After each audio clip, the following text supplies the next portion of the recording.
장 31절로 37절 말씀 가지고 주일 예배를 통해서 신앙생활은 붙어 있어야 빨간 줄이 안 생긴다. 신앙생활은 붙어 있어야 빨간 줄이 안 생긴다라는 제목으로 할 말씀 준비하겠습니다. 마가복음 17번째 시간입니다. 오늘 본문은 예수님께서 갈릴리 지방에서 귀머거리와 벙어리였던 이 두 가지 장애를 가지고 있었던 사람을 회복시켰던 사건인데요. 오늘 말씀을 통해서 우리가 어떤 자세로 신앙생활을 하기를 원하는지, 하나님께서 어떤 삶을 살기를 원하시는지 깨달을 수 있는 저와 여러분 되었으면 좋겠습니다. 여러분, 우리가 지난 시간에 예수님께서 두로 지방에서 어떤 일을 하셨었나요? 우리가 나눴던 말씀인데 수로보니게 여인을 만나셨죠. 그래서 귀신 들린 어린 딸을 회복시키신 그런 사건이 있었습니다. 두로 지방이었죠.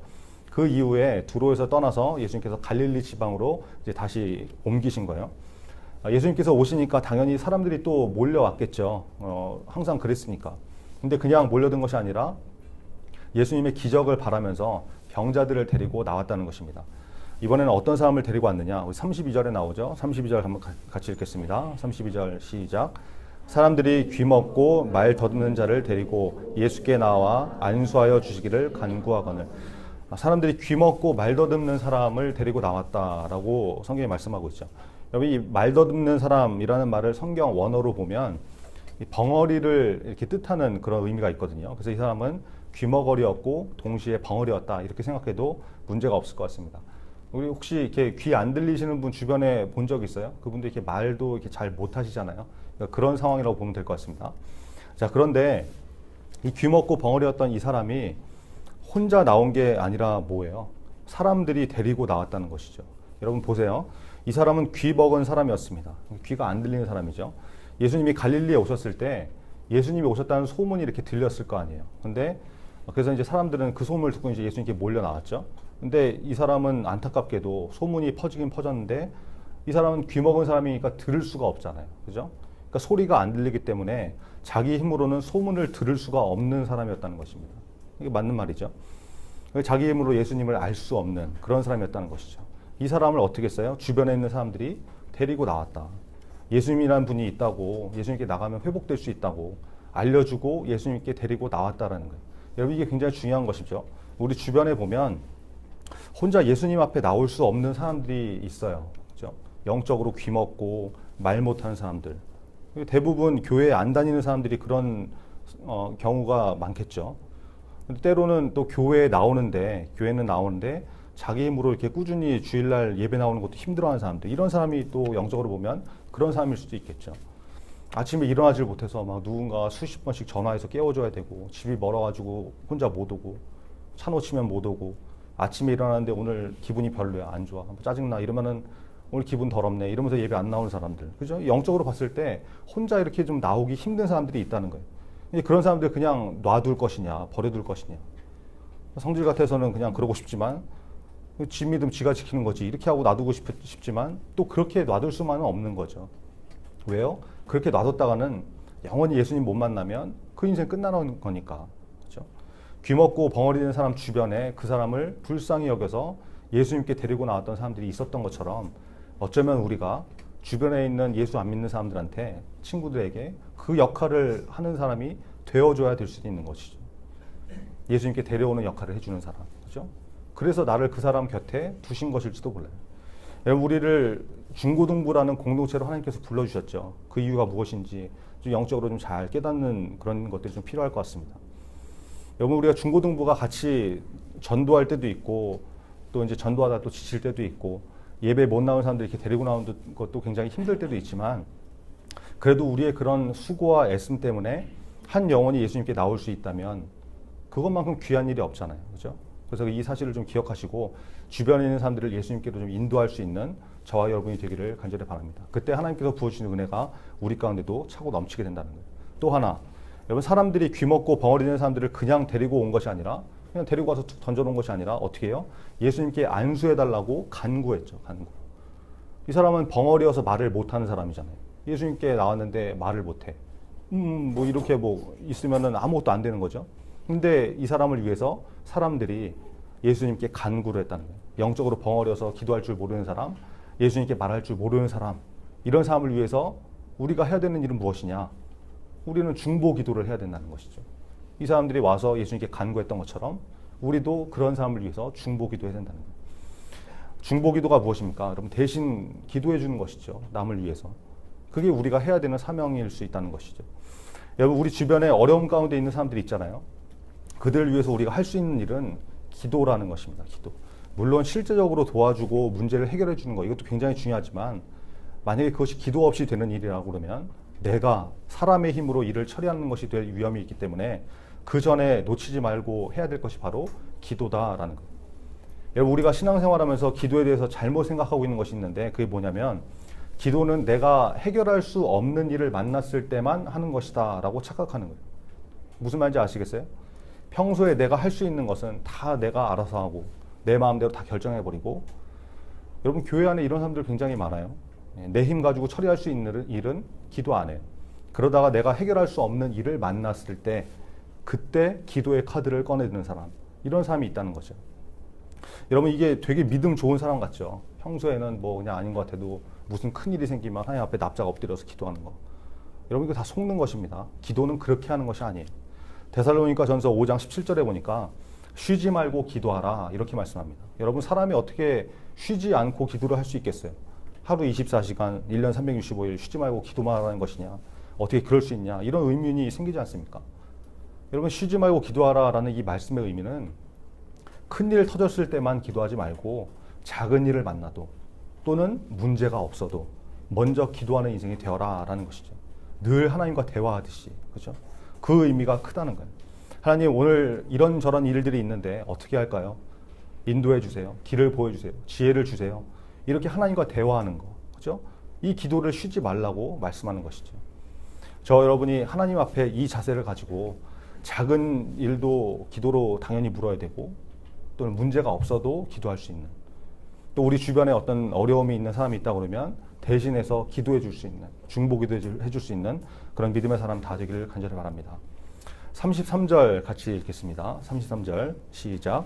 예수께서 그 사람을 따로 데리고 무리를 떠나사 손가락을 그의 양 귀에 넣고 침을 뱉어 그의 혀에 손을 대시며 자 보세요. 예수님께서 지금 무리를 떠나서 그 사람을 따로 데리고 가셨다라고 성경이 말씀하고 있죠.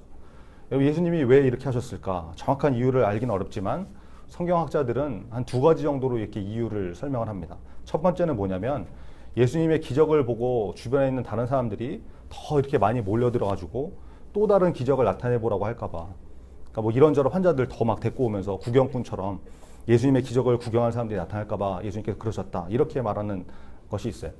뭐 이것도 일리가 있죠. 예수님이 회당장 야이로의 딸을 살리실 때 아무나 막 다 데리고 가신 게 아니라 특별한 사람들 몇 명만 데리고 가셨던 것처럼 그런 의미로 받아들일 수 있는 거죠. 두 번째는 저는 이게 더 좋은 해석이라고 보는데 예수님이 환자하고 이 귀먹고 벙어리 된 사람하고 개인적으로 인격적인 만남을 나누시면서 치유하시기 위해서 따로 데려가셨다라고 하는 해석이 있습니다. 여러분 생각해 보세요. 예수님은 그냥 말씀만 하셔도 회복시키실 수 있는 분이시잖아요. 그죠? 사람들이 귀먹은 사람들 데리고 왔을 때 야, 내 목소리 안 들려? 진짜 안 들리냐? 레알? 뭐 이러시면서 지금부터 들릴지어다 이렇게 말씀하시면 회복이 될 거 아니에요. 여러분 전혀 못 믿으시는 표정인데 그렇지 않습니까? 좀 예수님이 뭐 얘야 너 말 못하니? 뭐 이럴 때 이거 제가 유머를 준비를 하는데 여러분 전혀 안 웃을 것 같은데 할 수가 없네. 네, 진짜 그냥 하죠. 뭐 예수님 이렇게 마이크 넘기시면서 say yeah 이렇게 하면 여러분은 가만히 있지만 벙어리는 대답을 할 수 있을 거 아니에요. 그죠? 말씀만 하셔도 벙어리의 입이 열릴 텐데 그냥 말씀만 하면 얼마나 편합니까? 그죠? 근데 그렇게 회복시키시고 야, 볼일 다 봤지? 그럼 가봐. 예수님이 이렇게 하신 게 아니라 그 사람을 따로 데리고 가셨다는 거예요. 따로 데리고. 여러분 이것은 예수님이 그 사람과 단순히 의사와 환자의 관계 이 정도로 끝내버리는 것을 원치 않으시고 인격적으로 교제하시고 관계를 맺기 원하셨기 때문에 그렇다라는 거예요. 여러분 고쳐주는 장면을 한번 보세요. 예수님이 그냥 안수하신 것이 아니라 그 양쪽 귀에다 손가락을 집어넣으시고 뭐 침을 뱉으시고 혀에 손을 대시고 이러셨거든요. 여러분 이 뭐 침 뱉었다고 그러니까 좀 당황하는데 예수님 당시에는 이 환자의 아픈 부위에 환부에다가 침을 묻혀서 치료하는 그런 민간요법들이 있었거든요. 여러분도 자주 하잖아요. 목이 물렸을 때 이렇게 침 바르고 냄새 나고 그렇잖아요. 근데 그런 민간요법이 있었다는 거예요. 그렇다고 이것을 예수님께서 뭐 귀 먹고 이렇게 벙어리 된 사람을 민간요법으로 병을 치유하셨다 이렇게 접근해서는 안 되는 거죠. 귀머거리, 벙어리 이런 문제는 민간요법으로 해결될 수 있는 그런 문제가 아니잖아요. 그렇죠? 그래서 그렇게 받아들이면 안 되는 거죠. 오히려 예수님이 그 사람을 직접 이렇게 터치하시고 만지시고 구체적인 사랑의 마음을 느끼게 하셨다라고 봐야 되는 것이죠. 여러분 보세요. 예수님이 귀머거리, 벙어리였던 이 사람하고 인격적으로 교제를 나누시기를 원하셨다. 이게 중요한 메시지라는 것입니다. 우리에게도 마찬가지입니다. 예수님은 우리를 대하실 때 그냥 주일날 이렇게 뭐 예배 때만 잠깐 이렇게 살짝 만나고 마는, 평소에는 완전히 예수님을 까맣게 잊어버리는 그런 관계가 되기를 원치 않으세요. 매 순간 우리와 인격적인 관계를 맺고 싶어 하시고 함께 동행하시고 싶어 하시는 분이 바로 우리 예수님이시거든요. 여러분은 그런 예수님의 마음이 좀 느껴지십니까? 예배를 통해서 그런 거 좀 느껴져야 되는데, 여러분 그것을 좀 구체적으로 좀 느끼라고 예수님이 예배 드리는 이 교회에만 있는 것이 아니라 항상 여러분하고 같이 한다고, 이걸 좀 느끼라고 중고등부에서 매일 아침에 성경 말씀도 보내주고 그러는 거죠. 여러분 어떤 사람은 카톡으로 이렇게 매일 아침에 성경 말씀 보내주고 밤 10시에 기도 제목 보내준 것을 부담으로 여겨요. 부담. 교회 소식이 너무 자주 온다는 거예요. 친구들하고 단톡방에서 쓸데없는 수단은 하루에 막 200개, 300개씩 막 이렇게 주고받으면서 중고등부 한 라인으로 카톡이 너무 자주 온대. 우리 중고등부는 SNS도 여러 가지 많잖아요. 여러분 거의 관심이 없지만 우리 중고등부만큼 이렇게 다양한 채널로 교회 소식을 전해주는 데 별로 없잖아요. 여러분이 관심이 없어서 그런 거지, 공지사항을 이렇게 올려도 잘 확인도 안 하고 그런 거지, 여러분이 마음만 먹으면 얼마든지 중고등부 소식을 알 수 있게 해놨잖아요. 그렇게 다양한 접근 채널을 만들고 해놨는데 이걸 되게 부정적으로 생각해요. 뭐 교회 소식이 너무 많이 들려서 질린다고. 그죠? 여러분 SNS는 개인적인 공간이고 뭐 숨통이 트이는 곳이 돼야 되는데 교회에 대해서 너무 소식을 여기저기 들으니까 뭐 질릴 것 같다. 뭐 이런 얘기를 하더라고요. 여러분 그거는 굉장히 괜찮은 소리같이 들리는데 되게 인간적인 생각이에요. 여러분 교회에서만 신앙생활 하겠다라는 것과 똑같은 말이죠. 개인적인 공간, 사적인 공간에는 내가 크리스찬이라는 것을 일깨워주면 안 되는 곳입니까? 세상 소식은 무제한으로 보고 듣고 검색하고 남이 점심을 뭐 먹었는지, 다이어트를 하는지 안 하는지 이런 소식은 엄청 나누고 들으면서 교회 공동체 소식은 좀 교회에서만 듣게 해달라. 여러분 미안하지만 크리스찬은 그렇게 살 수 있는 존재가 아니에요. 신앙과 생활은 떨어져 있는 것이 아니기 때문에 그렇죠. 저는 설교 원고 작성할 때 한글을 쓰는데요.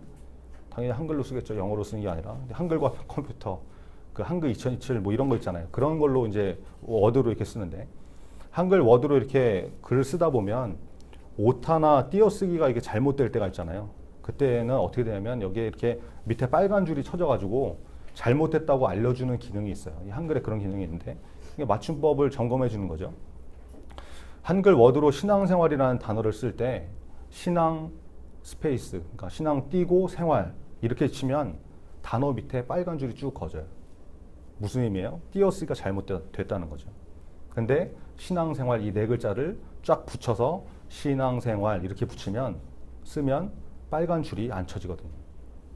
여러분 신앙과 생활이 따로 떨어져 있는 게 아니라는 것은 한글 워드 프로세서도 아는 사실이에요. 신앙생활은 붙어 있는 것이다, 떨어져 있는 것이 아니다. 이걸 워드 프로세서도 아는데 개인적인 영역과 신앙적인 영역이 좀 구분되면 좋겠다. 영성의 수준이 한글 워드만도 못한 사람인 것이죠. 여러분 신앙생활은 교회에서 그렇게 하고 밖에 나가면 그냥 내가 살고 싶은 대로 살고, 우리가 혹시 그렇게 살고 있지는 않습니까? 남들이 내가 교회 다니는 사람인지 아닌지 알지도 못하게 완전 비밀, 무슨 뭐 시크릿 요원도 아니고 전혀 몰라.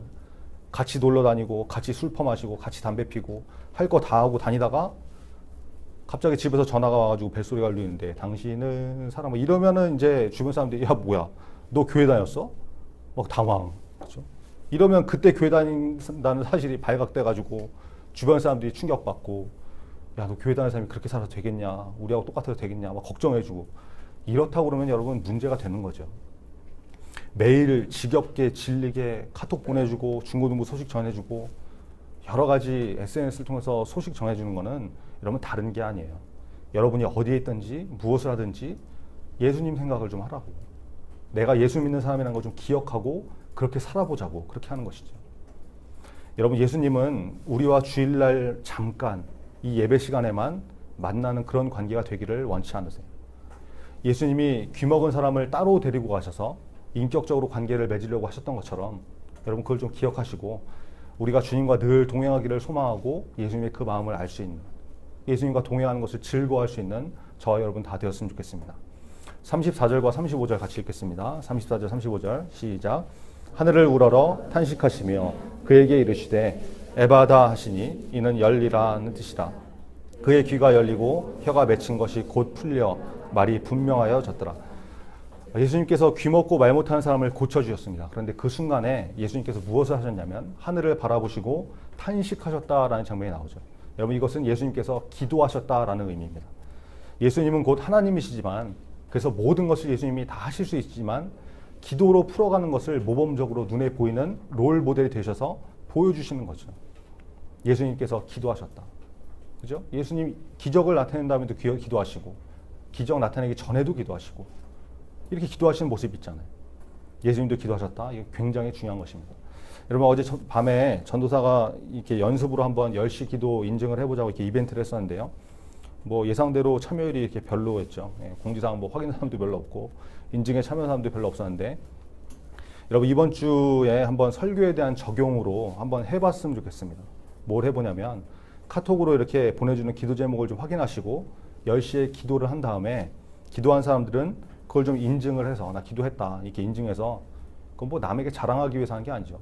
우리가 얼마나 이렇게 하고 있는지, 얼마나 움직이고 있는지 한번 봤으면 좋겠고, 또 여러분이 기도 생활을 매일매일 해가는 걸 연습하고 훈련하기 위해서 좀 하는 건데, 여러분 뭐 그냥 밤 10시에 기도하세요 이러면 뭐 잘 안 하잖아요. 그죠? 뭐 누가 있는지도 모르고. 그러니까 오늘부터 밤 이제 10시 좀 전에 이렇게 기도 제목 카톡을 보내주면 기도 제목도 확인하시고 그대로 한번 기도를 좀 해보시기 바랍니다. 그리고 뭐 적어도 한 5분에서 10분 정도 기도하면 좋겠지만 너무 좀 길어서 힘들다 그러면 짧게 1분 해도 좋으니까 하여튼 일단 기도하는 게 중요한 거죠. 기도를 좀 하시고, 뭐 전도사나 선생님이 카카오 그룹에 어떻게 하자 이렇게 이벤트 글을 올리면 인증을 해보는 거. 그래서 오늘부터 토요일까지 일주일 동안 한번 해봤으면 좋겠습니다. 선생님들도 같이 하셨으면 좋겠습니다. 선생님들도.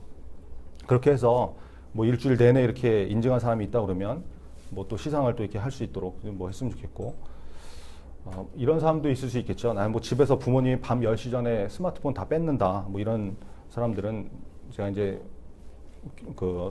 부모님들 들어와 있는 한라인에다가 카톡으로 이렇게 협조를 좀 해달라고 이렇게 보낼 테니까, 또 뭐 부모님들이 거기 또 안 들어와 있는 분들은 또 어쩔 수 없겠죠. 근데 하여튼 해보자고요. 이렇게 해드릴 테니까. 여러분 이게 매일 기도하는 훈련을 하기 위해서 이렇게 해보는 거니까 또 질린다 이런 반응하지 말고 그런 사람은 안 하셔도 돼요. 억지로 하기 싫으면 이렇게 안 해도 되는데, 내가 기도 훈련을 한번 해보겠다. 설교 듣고 한번 하나라도 적용을 해보겠다. 기도에 대해서 우리가 적용을 하자고 말을 했으면 한번 해보겠다. 이런 사람들은 한번 좀 해보시기 바랍니다. 그래서 예수님께서 늘 기도하셨던 것처럼 우리가 좀 기도에 힘쓸 수 있는 특별히 그런 한 주가 되는 저와 여러분이 다 되었으면 좋겠습니다. 오늘 좀 설교가 좀 길어서 뒷부분에 있는 거는 이제 다음 주에 좀 나누기로 하고, 여기서 말씀을 맺겠습니다. 기도하겠습니다. 오늘 말씀을 통해서 귀먹고 벙어리 된 사람, 이런 사람을 주변에 있던 사람들이 예수님께 데리고 나왔던 것을 우리가 발견했습니다. 우리가 그런 사람이 될 수 있게 해달라고, 우리 주변에 예수 믿지 않는 사람들, 그런 사람들에게 복음을 전하고 전도하고, 또 혼자 예배 나오기 어려워하는 친구들이 있다면 예배에 나올 수 있도록 좀 돕는 사람이 되게 해달라고. 오늘 말씀 통해서 또 신앙과 생활은 떨어져 있는 게 아니라 붙어 있는 것이라고 우리가 말씀을 나눴죠. 내가 너무 교회 생활 따로, 학교 생활 따로, 회사 생활 따로 이렇게 살고 있지는 않은지, 또 우리가 예수님과 인격적으로 교제 나누는 것을 교회에서만 하는 것이라고 이렇게 제한하고 있지는 않은지 우리 자신 한번 좀 점검해 보시고, 신앙생활이 붙어 있는 사람이 되게 해달라고, 신앙과 생활이 떨어져 있는 것이 아니라 신앙생활 이렇게 붙어 있는 사람이 되게 해달라고 오늘 말씀을 기억하면서 다 같이 기도하겠습니다. 아버지 하나님 감사합니다.